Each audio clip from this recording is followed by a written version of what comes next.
Coming up on this episode of Nintendo Cartridge Society, who is going to get picked in the first round of the NCS RPG Party Draft?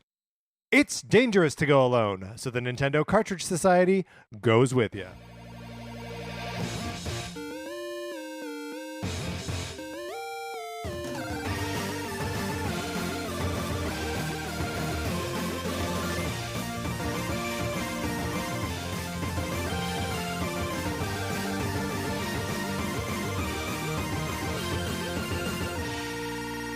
Welcome to Nintendo Cartridge Society. My name is Patrick Ellers, and I am joined, as I am always joined, by my co-host, Mark Mitchell. Mark, how's it going? It's going pretty good.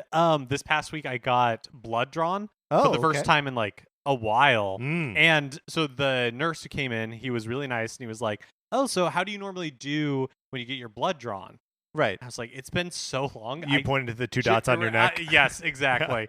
And I was just like, I genuinely can't tell you. I got a little bit nervous because I was like, it had been a while. I'd never had any problems with like fainting or anything before, but there was a little sense of like, I don't know. It's been a while. I don't know how I'm going to react. It is weird that like as you get older, you start to have these like slightly more catastrophic like thoughts about like, oh, what if I get my blood drawn and I pass out and I hit my, like, anytime I start to like get sick or have a headache or something, I'm like, what if this is the thing that kills me? Like, what if this is it now? Not to that degree entirely. Yes. But okay, so I love roller coasters. Every time I go to like Six Flags or something, and I ride one of like the more aggressive coasters, I am a little bit worried that I'm going to get off and I'm going to be like, oh, I feel like too sick. Like my body cannot take this anymore. Yeah. I mean, I feel that way after I go for like a run where I'm like, oh, no, this is just a broken down machine. And yes, this machine could do this before. It could run twice this far before. And really, it just means I'm out of shape. And I'm not that old. We're not so old we can't ride motorcycles and get blood, Mark. This is the talk about mortality that people tune into this show for. Oh, yeah. Maybe we should shift gears a little bit. Sonic Forces, you want to borrow it from me because I'm going to die pretty soon anyway, probably. You can email us at Nintendo Cartridge Society at gmail.com with your address, and I send you my copy of Sonic Forces. You play it for as long as you want and get it back to me whenever. And it's free. It's free. It doesn't cost you anything. Also, you should be sending us your Super Mario Maker 2 levels. Yeah. We love playing your Mario Maker 2 levels. Yes, and you can email those to us at Nintendo Cartridge Society at gmail.com. Or you can tweet them at us. We are at NinCart Society on Twitter. We appreciate all those levels you make, all the hard work you put into making them, and, the little bit of courage it takes to share them. Yeah, because it takes courage to share something anytime you create something. 100% true. Also, I never really stop to think about our listeners' feelings when I'm like, here's the level we played. So maybe, prepare to be a little bit vulnerable. But we love everyone. Also, speaking of things that we love, 8-Bit Betty put out a new single this week. If you like our music, that means that you like 8-Bit Betty's music because 8-Bit Betty does all of our music. So go to his website, 8bitbetty.com, or check him out on Twitter. He's at 8-Bit Betty Music, and listen to it. Very excited to hear this song, and you should be too. All right, Mark, let's get to the matter at hand. Let's draft some RPG parties.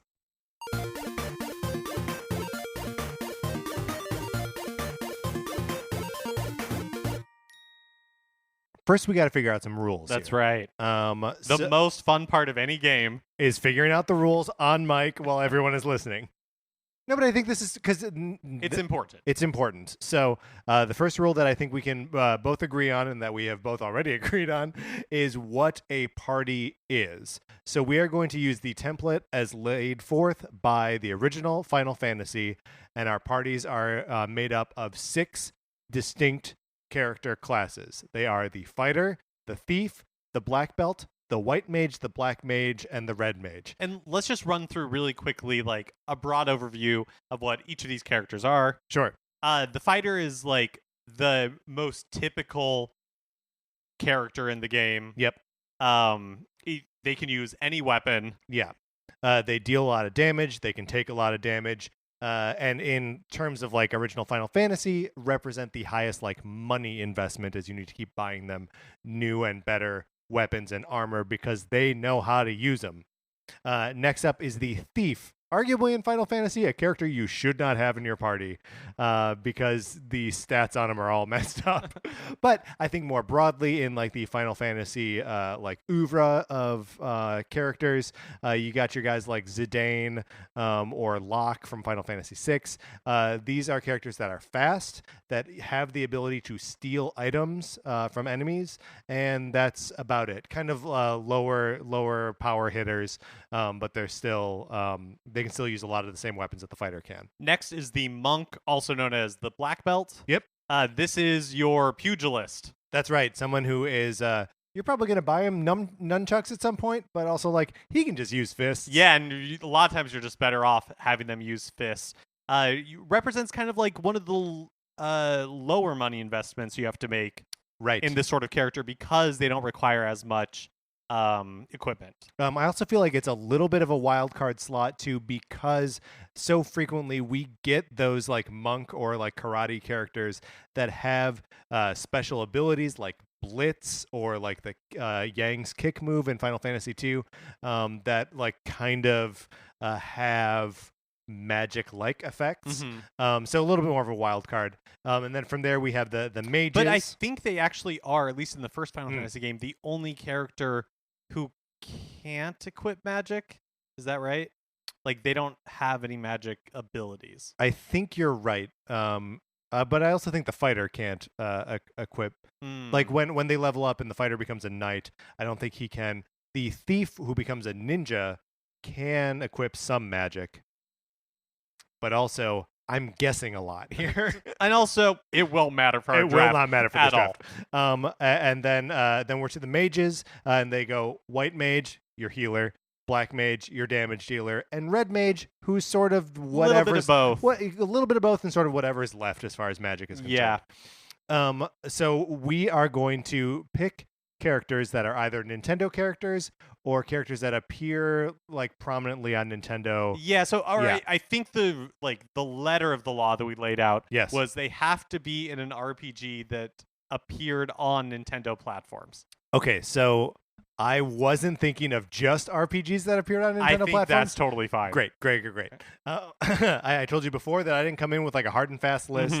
I'm being like a little loosey-goosey here. I've got some ideas, but we'll see how those ideas play out.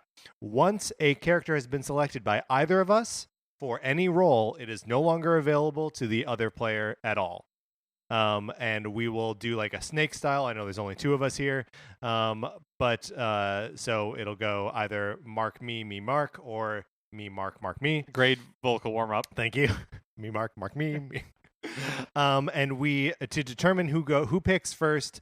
I have brought out a coaster from Oga's Cantina at Star Wars Galaxy's Edge, and not a sponsor of the show. Nope. We just like talking about it. It's neat.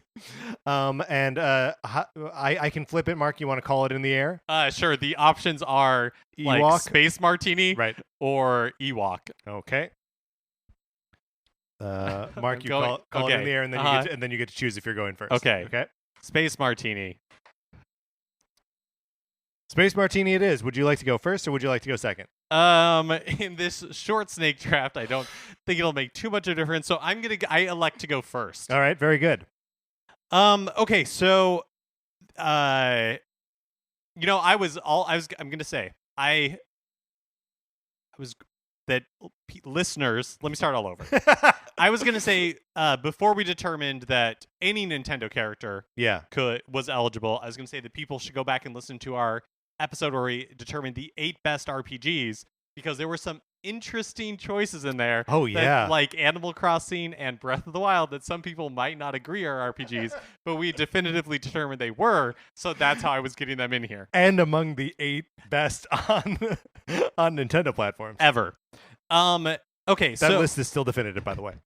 All right, so I'm going to start with the Red Mage. Interesting place to start. Okay. And I'm starting with Rabid Luigi. Okay, why? Rabid Luigi is my choice for Red Mage. So here's what we know about the Red Mage. They're well-rounded spellcasters. They include both the balance of black, which is, like aggressive magic, and white, which is healer magic. This, like, Rabid Luigi has a bunch of different abilities. Totally. Right now, his like attacks aren't really magic, but they are. He does have some that are like area of effect. Yeah, he's area effect and also like a sniper too, right? Mm-hmm. Okay. But at the same time, he also has like a lot of health buffs. So for himself and for other people in the party. So like when he's like close to other people or when he's taking damage. So and he's just a really great character. Totally. So man, his sleeves are so big. They're too big. They're too big. It feels dangerous because he's wielding like a bazooka. Yeah. That is dangerous. So yeah, that is why I choose Rabid Luigi. I think he's a fun character that I didn't really want to slot anywhere else. So but I still want to make sure that I got him on my party. Mm-hmm. And so I feel like he's appropriate in the Red Mage because you're not going to want to use him all the time. No. But you're going to need him in certain occasions, and you'll be so glad you have him. Well, I struggle, generally speaking, with the role of Red Mage because it seems like not super hard committing to any one role. Red Mage usually ends up having just like stronger physical attack power than the other mages, but you're like, why would I ever want him to do that? So like, I get that that's a place where you would put someone like Rabid Luigi, who is versatile but not like super spectacular in any one specific. I mean, he's not a field. fighter, right? He's not. He's definitely not a monk or a black belt. Right. Definitely not a thief. Right. So I just really wanted him on my party. Right. I this seemed that. like the best. You place wanted him where I could so justify badly. It the most. He was your first. That's right. pick. First off the board. Right. So that I couldn't get him. No. Well, I'm gonna go next, as is my role, and I'm going to take up the black belt. I'm going to fill the black belt position with Little Mac. Ooh, that is good. So I know we've never actually seen Little Mac fight like bare knuckle, but I mean, I think if anyone is going to adapt to the challenges at hand, it's going to be Little Mac, and you're never going to need to put another dime into equipping him or outfitting him with anything. All he needs is a car to run behind and a coach to shout at him, and then he is there, and he's going to take down Mike Tyson, even though Mike Tyson's like 30 levels higher than he is. He's going to stay in it, and he's really going to mess stuff up. That's a really good pick. Thank also, you making that pick has broadened my horizons of who, because I was really struggling with like, which Nintendo characters or which like RPG characters did I really want as my black belt? Oh, okay, sure. I mean, I have like an alt for black belt if you hadn't picked it. I'm gonna just go ahead and say it. Yeah, go ahead, because I don't think it's going to be my pick. Okay, because my alt pick is like kind of a more serious pick, but it is Sabin from Final Fantasy VI, who has the Blitz abilities, which are totally OP. That he can do these moves that will deal insane amounts of damage, and all you have to do are like little button inputs. That I guess like the danger there is that you can mess them up, but as soon as you learn not to mess them up, he becomes like the most powerful person in your party, no matter what. So, but I'll keep him out because Little Mac is more fun. Well, and I'll tell you who I was going to do for my pick as black belt, and I'm pivoting from that. Okay. So I'll just throw it out there. Is a pretty obvious one. Tifa Lockhart from Final Fantasy VII. She's got like a gadget from Rescue Rangers thing going on. Totally. Is it the suspenders? Is that what suspenders? And in my head, she's wearing like gloves. Yeah, she's wearing gloves. Does Gadget wear gloves? I assume so because she's she's working person. On the ship or something. Yeah, exactly. Yeah, she doesn't want her hands to get greasy. Greasy. But that will not be my pick. For black belt. I'm just saying. I was just throwing it out there because you had offered your my alt pick. Yeah. Which actually I get to pick again now. That's right. So says the Snake Draft. Okay. Next, I'm going to address the thief now. And I'm going to put someone in the thief role who I don't know that we've ever seen thieving necessarily, but I kind of see the thief as like a throwaway position. And I kind of want someone in there who's just going to represent the party well. And interestingly, that will be able to use some weapons, but is also kind of a weirdo. Of course, I'm putting Tingle as my thief. That's real good. So I think I have a little bit more love for the thief position in general, although I agree that in early Final Fantasy games, and maybe arguably Final Fantasy games in general, I don't think it's a very interesting class, but in Western RPGs, thieves are like my favorite class to play. Yeah. I love the stealth. I love that normally you can do like multiple attacks, and you're a little bit of like a glass cannon by the end, usually in thief builds, because you have a ton of power as long as you're like attacking from the shadows. Right, as long as no one sees you. Exactly. but you cannot take very much damage at all. So, and I think speaking to that sort of Western definition of the thief class in an RPG, Tingle's gonna sneak in, floating on some balloons and like get in there, and he's gonna like a stealth bomber. That's right. And also we know that he values rupees, right? He's always selling you maps and stuff. I guess even the map part of it, like navigation. He's like a logistician. There we go. And he's gonna like figure out how to take enemies down, if not in the most direct way, by sort of sneaking around them. Great pick. Thank you. Okay, so I'm going to move to the fighter position, which, generally speaking, kind of like a boring position, just the jack of all trades. Yeah. But I'm taking Link as my fighter. No, Link was one of my picks for that. Yeah, Link is perfect. Do you have a specific flavor of Link you had in mind? I was really thinking of Breath of the Wild Link. Yeah. I think he, more than any of the other ones, I see as the most versatile. And I think it's just because existing in the environment of Breath of the Wild, he has to be able to do so many different skills. Totally. So many different things. He has to be able to like pivot from one thing to the other really quickly. I also just really love Link from Breath of the Wild. Of course.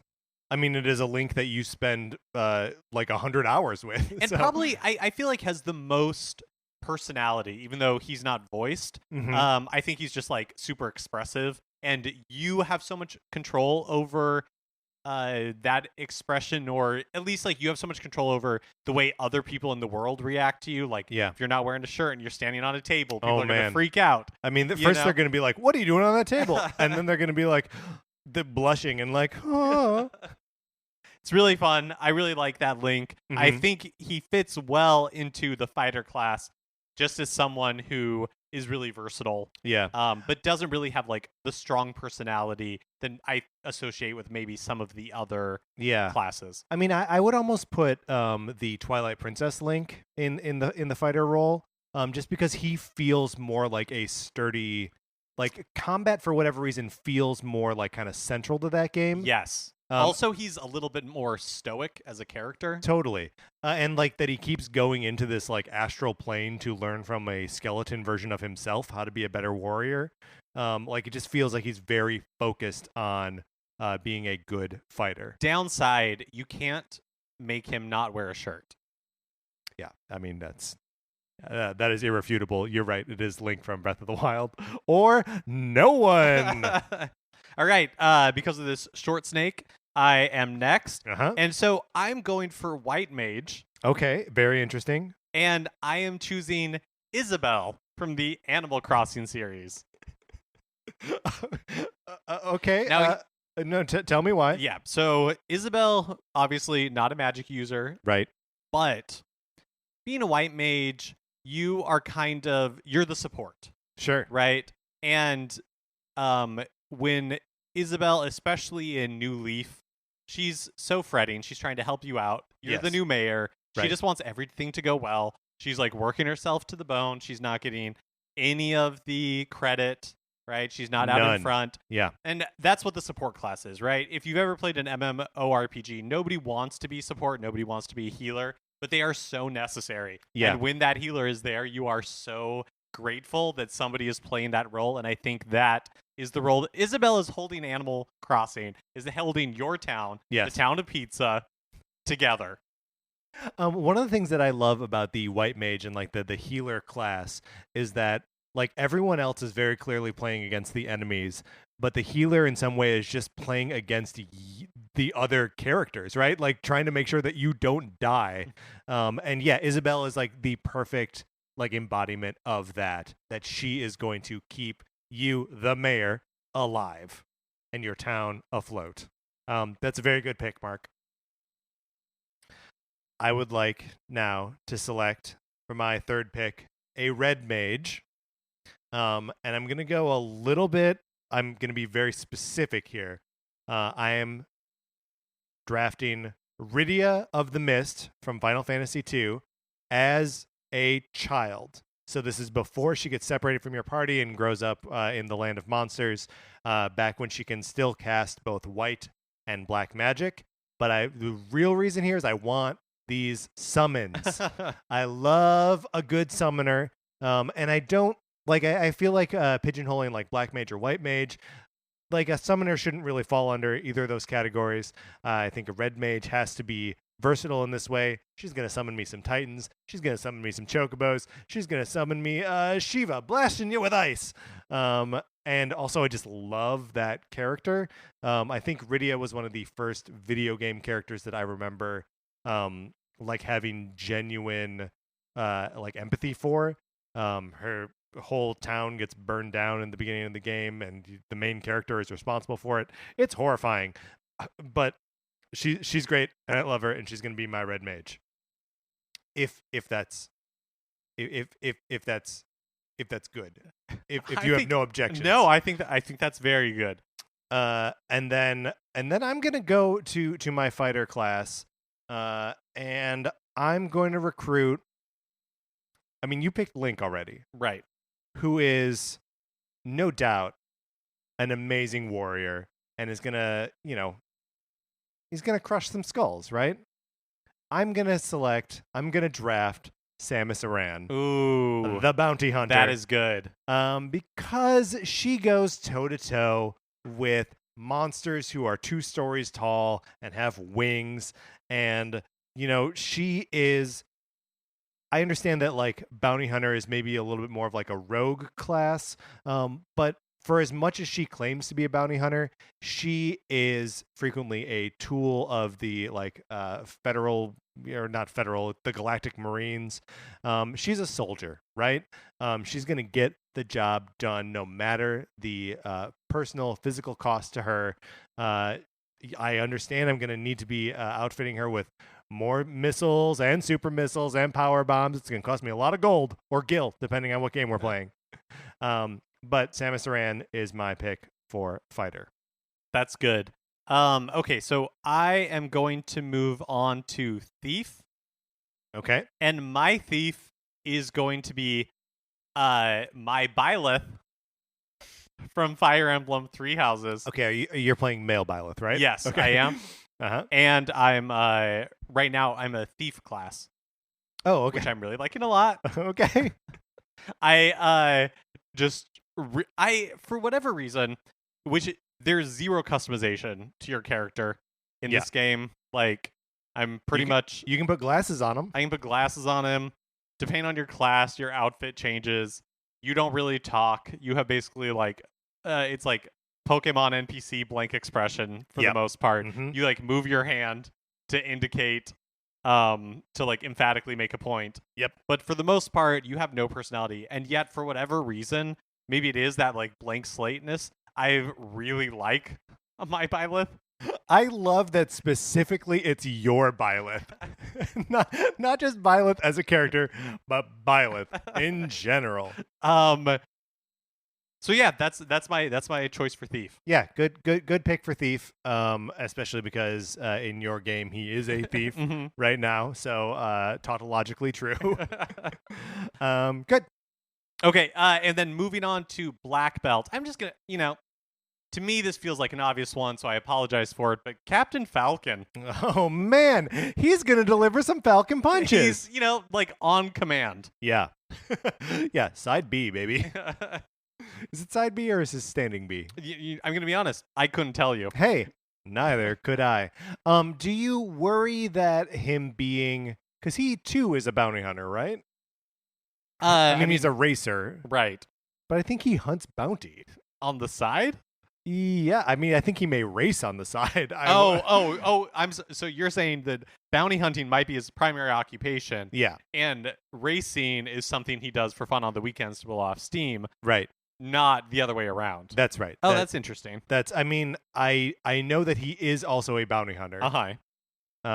So sorry, what was your concern? I guess my concern was I feel like there is some sort of nobility to the black belt class, and there's I just wonder. There's certainly no like stoicism, right? That, especially under its original name of monk, that would imply, right? For sure. I mean, he's definitely like the Whoopi Goldberg in Sister Act. Do you know what I mean? Like he's being like he's faking it. Well, I mean, by the end of that movie, oh right, no longer faking it. I mean, still kind of faking it. Yeah, yeah, faking it, but has respect for it, and I feel like that's where Captain Falcon. That's where Captain Falcon would be by the end of the game. That would be his character journey. He'd be a bounty hunter who was running from the mob, and so has to, take refuge, right, with a bunch of monks. Yeah, in a monastery. This is all perfect. Then my party comes along with like Link and Isabelle and Rabbid Luigi, and are like, "Hey, we could really use some help." And the rest of the monks are like, "We got to get him out of here, so take this guy." Right. And then he helps out and punches a couple guys. Like any good monk. Mm-hmm. All right, which brings me down to my final two picks. I'm going to go for the white mage first. And I feel like I'm about to make a risky call here. Because in the role of white mage, I'm going to put the most irresponsible doctor I know, Dr. Mario. Because, look, there's nothing he likes more than tossing out pills. Are you feeling some pain? He is got something for it. So I think I agree with you that this is a risky choice. Yeah. Because Dr. Mario, to me, like, he's a healer, but only in a roundabout way. To me, he's interested in eradicating disease. Yes. And right, so like his virus is his enemy. Right, and not like wellness is not his like primary goal. Right, so he comes at it from like a sideways, but I feel like if you look, you're going to be fighting a lot of poisonous snakes, and maybe other things that are also poison. I mean, I guarantee venomous. I guarantee you didn't get a tetanus booster anytime recently. No, definitely not. So the fact that Dr. Mario is going to have all these pills around to fix what ails you. I feel like he's going to be maybe less good at restoring your hit points and better at curing you of whatever status effects. Yeah. He's good at triage, I think. Yeah, totally. And so I understand that he's a risky choice, but I wanted Mario in here in some form, and I didn't think he would be appropriate for a fighter. I feel like you need someone a little bit more like hard as nails. And you know what? Like, I want to have Mario around. I want to have him on the team. You know what I mean? Mm-hmm. So Dr. Mario going in my white mage role, which leads me to my final party position, the black mage, which has got to be Geno from Mario RPG, The Legend of the Seven Stars. As we've said so many times, pronunciation matters not at all, because who knows? Right. I always thought it was Geno. And I have heard a lot of Geno lately. But as a kid, I always called him Geno. So apologies. Needed. I will now waffle back and forth name. through the rest of the. But so all of his best attacks are these like strong star magic. I mean, he's a doll grown and animated by celestial magic. And all of his magics are just like super powerful attacks. He has one like status modifier magic spell that just makes everyone else's attacks stronger. So he is like an offensive magic dynamo. And he's going to be bringing in that magic power from the stars. So he's my black mage. That's a great pick. I also have black mage left as my final pick. That's interesting. Why do you think we both waited for black mage for the final pick? part of it for me is just like in RPGs, it's not a class that I'm all that interested in. Okay. Like I've never gravitated to those sorts of characters in JRPGs. I should make clear, because in Western RPGs, especially in like the Dragon Age games, I really like playing as like magic elf or like the warlock class or like that kind of stuff. Yeah, I really like magic in those games, but for whatever reason in like JRPGs, like the Final Fantasy games, they were never really characters that I gravitated towards, which is maybe why my choice for Black Mage is a little bit surprising. If you've heard me talk about this character on the show before, I didn't really like them for a really long time, and that's Vivi. So, interesting. From Final Fantasy IX. Yeah, Vivi was one of my backup. Who is pretty much is just a black mage, like the stereotypical or like prototypical Final Fantasy black mage. Yeah, complete with a face that is just like a empty black canvas and like two a Jawa. big yellow eyes. Yeah, and an enormous witch hat and blue robes. And I think part of it was like so much of my memory of that game, of Final Fantasy IX, is the first couple of discs. Yeah. And Vivi in the first couple of discs, I find to be an insufferable character. Vivi's tough for a while. I mean, Vivi is also, in the defense of this fictional character, a like small child. Like, like mentally very young. I think in body like 6 years old or something. I mean, knows almost literally nothing of the world. Buys a ticket for the play at the beginning of the game, and like it's not a real like the second he tries to do anything, he gets swindled. But go ahead. He's a real dummy. Yeah, he's a real dummy. But by the end of the game, and I didn't really appreciate this for a while, but in a weird bit of kismet, I've been like thinking about this recently. It's just like I think that his growth and his story throughout the game is so like bittersweet. Oh, absolutely. And, like probably, in my estimation, the character in Final Fantasy IX who like travels the furthest emotionally is Vivi. And so I have kind of like come around and just kind of like really appreciate the character in ways that I haven't for a really long time. So I want to put him in here to kind of make up for all the like bad mouthing I've done previously. That's very generous of you. I really like, because like a lot of Vivi's journey is that he is basically an animated doll, right? I guess like my Black Mage choice of Geno, that like he has no idea how long until that spell wears off. Like there's a point in the game where he like kind of comes to terms with this like impending mortality. Yeah. That like the magic could wear off tomorrow and he could just stop working and stop existing. Which makes him go from child to like mature adult over the course of that game. Yeah. All right. I think we've got great teams here. Just to recap, my team, the fighter is Samus Aran. The thief is Tingle.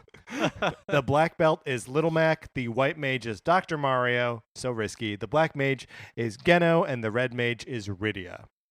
And then Mark's team. My lineup is my fighter is Link. My thief is my Byleth. Black belt is Captain Falcon. White mage is Isabelle from Animal Crossing. Such a good pick. Black mage, maybe the best one on here. Black mage is Vivi, and my red mage is Rabid Luigi. I think we picked great parties. I would love to hear if our listeners could recruit their own party of RPG characters of these 6 classes from any Nintendo characters or characters that appear in RPGs on Nintendo platforms. You can email those to us at Nintendo Cartridge Society at gmail.com or tweet them at us. That's a fun thing to tweet, right? All right, Mark, let's get out of this. Okay, that is going to do it for this episode of Nintendo Cartridge Society. If you like the episode, please rate, review, and subscribe on Apple Podcasts. You can share the episode wherever you share stuff. You can follow us on Twitter. I'm at Patrick_Ellers. Mark is at MKE Mitchell, and the show is at Nin Cart Society. We also have a Facebook page, which is just Nintendo Cartridge Society. Olivia Duncan made our logo. Our theme music is provided by 8-Bit Betty. You can get more of his music, including his new single, by going to 8bitbetty.com or by listening right now. For my co-host, Mark Mitchell, this is Patrick Ellers saying thanks for listening.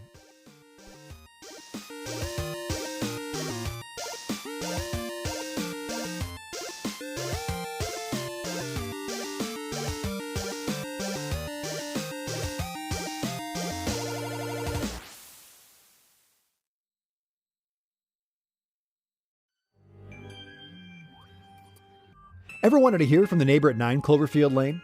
Or what if I told you that Dr. Loomis's worst patient wasn't Michael Myers? I'm Adam Peacock, host of the podcast My Neighbors Are Dead. Join me each week as I talk to the lesser-known characters from your favorite horror films. Each week is an all-new, fully improvised journey into the unknown featuring friends and luminaries from the worlds of comedy, horror, and beyond. New episodes every Tuesday on Campfire Media. Subscribe now on Apple Podcasts or wherever you listen.